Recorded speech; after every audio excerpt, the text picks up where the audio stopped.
Bienvenue sur le coin des résumés. Prêt pour un mystère sanglant sur une île paradisiaque? Aujourd'hui, on attaque le maître du suspense français, Guillaume Musso, et sa mécanique narrative redoutable avec la vie secrète des écrivains. Tu connais pas l'histoire? Dans 10 minutes c'est réglé. Et si le prix à payer pour éditer le roman de votre vie était de couvrir un meurtre sanglant sur une île paradisiaque où la vérité est le plus mortel des poisons? Bienvenue dans l'univers chirurgical de Guillaume Musso, une mécanique narrative redoutable où chaque certitude du lecteur est méthodiquement piégée. Notre protagoniste s'appelle Raphaël Bataille. C'est un jeune auteur en quête désespérée de reconnaissance, un idéaliste fauché qui accumule les lettres de refus standardisées des éditeurs parisiens.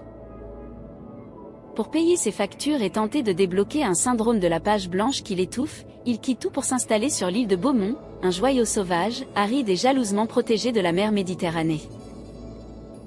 Son point de départ est celui de la précarité et d'une ambition artistique frustrée. Beaumont, c'est un paradis de cartes postales, des criques de sable blanc, une eau turquoise, des falaises de granit rose et des villas de milliardaires dissimulées sous les bougainvilliers. Mais c'est surtout un lieu hors du temps, sans voiture, sans criminalité apparente et sans technologies invasives. L'élément déclencheur se produit lorsque Raphaël parvient à se faire embaucher comme commis dans la seule et unique librairie de l'île, Les Temps Modernes, tenue par le vieux Grégory. Son but secret? Approcher Nathan Faul. Faul, c'est un écrivain mythique, auteur de 3 chefs-d'œuvre absolus, mondialement célèbres, qui a brusquement cessé d'écrire 20 ans plus tôt pour se murer dans une retraite misanthrope à la pointe de l'île, dans sa demeure fortifiée de la ligne de crête. L'atmosphère initiale est baignée d'une lumière estivale éblouissante, presque lénifiante. Pourtant, sous ce vernis de tranquillité insulaire, les apparences vont s'anéantir brutalement. Le rivage rejette le corps supplicié d'une femme, annonçant que la réalité de ce paradis est sur le point de se fissurer de la plus violente des manières. L'engrenage se referme immédiatement sur Raphaël et sur l'ensemble de la communauté.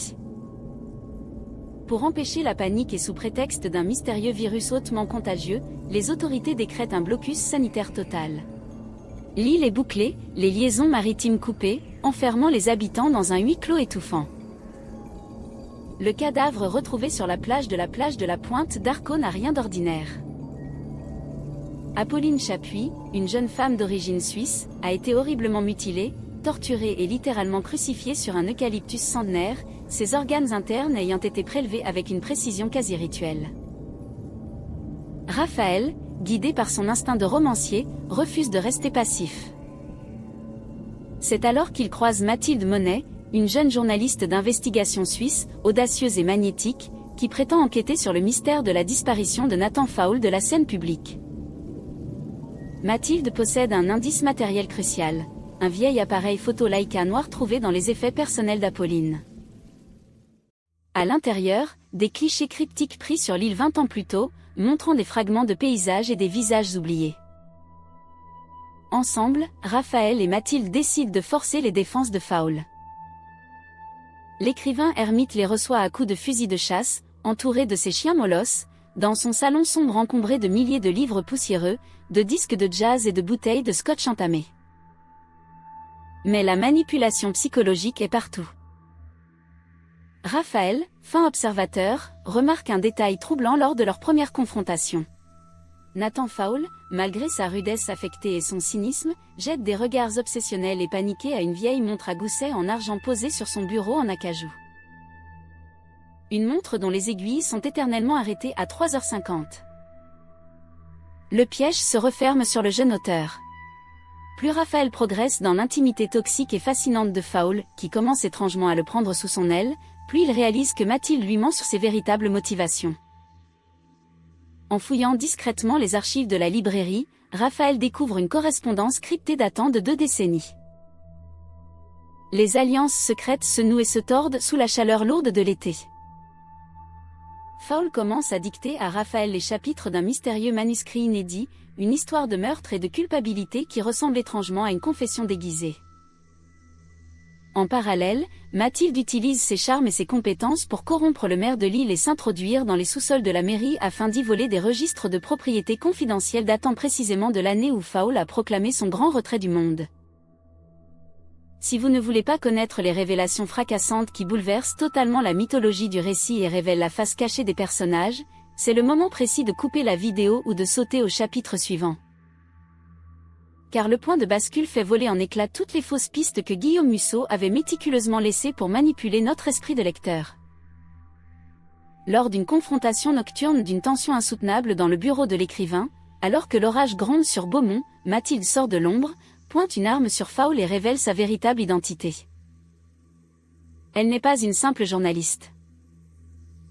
Elle est la fille adoptive de la femme que Nathan Faul aimait passionnément 20 ans plus tôt, une femme mystérieusement disparue sans laisser de traces. Le climax éclate lorsque Nathan Faul, acculé, cesse de jouer la comédie du vieux génie excentrique et livre la vérité brute. Le meurtre récent d'Apolline Chapuis n'était pas l'œuvre d'un tueur en série sadique, mais une exécution froide dictée par les fantômes du passé. 20 ans auparavant, la mère de Mathilde avait découvert que Faul et un groupe de notables corrompus de l'île, dont le maire actuel et le médecin légiste, avaient été impliqués dans un accident mortel de bateau, tuant une jeune fille, un crime lâchement maquillé en fuite. Pour faire taire la mère de Mathilde, un chantage immonde avait été orchestré par ces notables. Toutes les fausses pistes s'effondrent. Faul n'a pas arrêté d'écrire par caprice artistique ou par panne d'inspiration. Il a arrêté d'écrire parce que chaque mot qu'il publiait était surveillé, et que son silence littéraire était la rançon exigée par les maîtres chanteurs pour ne pas l'envoyer en prison.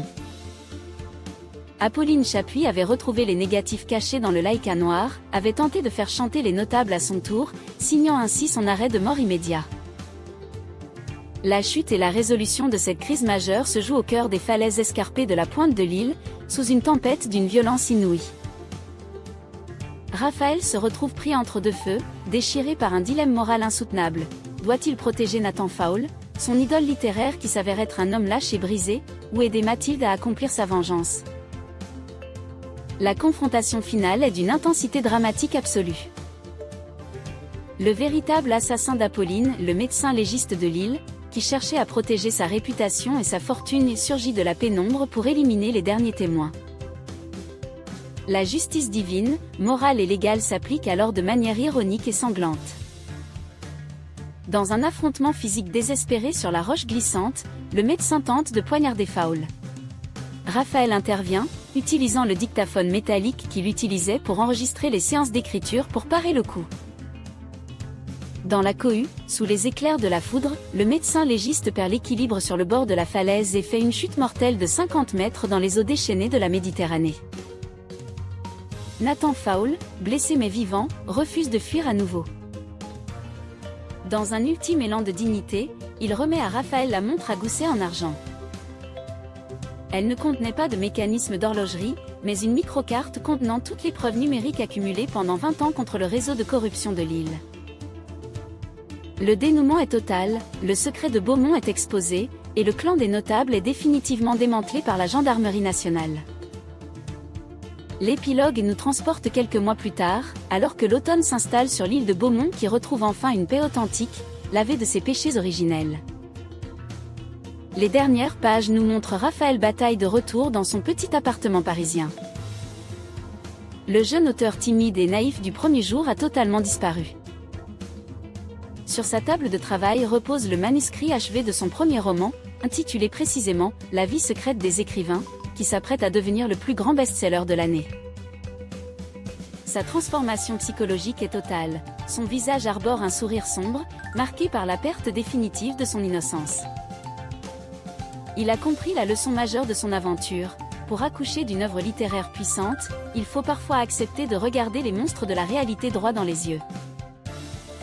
Nathan Faul, quant à lui, purge sa peine dans une cellule confortable d'un centre de détention, mais les photos de son parloir montrent un homme au visage apaisé, délivré du fardeau du secret. Mathilde a quitté l'Europe pour refaire sa vie au Canada, apaisée d'avoir enfin rendu justice à la mémoire de sa mère. Pourquoi ce roman est-il un chef-d'œuvre absolu du thriller contemporain qui cartonne de manière phénoménale? Parce que Guillaume Musso y déploie une maîtrise diabolique du suspense et de la mise en abîme, ce procédé littéraire brillant où le livre analyse l'acte même d'écrire et de manipuler le lecteur. À travers le duel psychologique entre Faul et Raphaël, Musso livre un message cynique mais lucide sur la fiction. Écrire des histoires est une imposture sacrée, Un jeu dangereux avec le réel où l'on finit toujours par payer le prix de ses illusions. Un thriller haletant, d'une efficacité chirurgicale, qui prouve que la vérité finit toujours par remonter à la surface, même lorsqu'on l'enterre au fond du plus beau des paradis. Et maintenant tu connais toute l'intrigue. C'est tout pour aujourd'hui. Dites-moi en commentaire si cette vidéo a été utile et n'hésitez pas à faire vos suggestions de titres. N'oubliez pas de vous abonner et de liker si ça vous a plu. À très vite dans la prochaine vidéo.